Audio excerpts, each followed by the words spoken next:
The Pigeon Wants a Puppy. Words and pictures by Mo Williams. I really do. The Pigeon Wants a Puppy. Oh, hello. How are you? I'm fine. Thanks for asking. By the way, do you know what I want?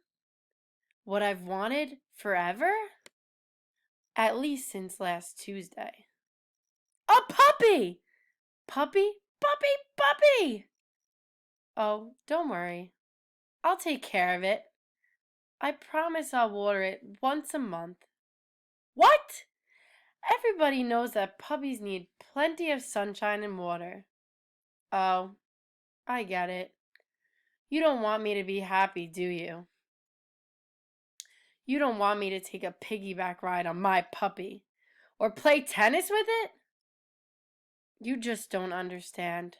I'm a puppy-loving pigeon. Aww, puppies. I want a puppy right here, right now. Woof, woof, woof. What's that? Is it possible? Have my dreams come true? Woof!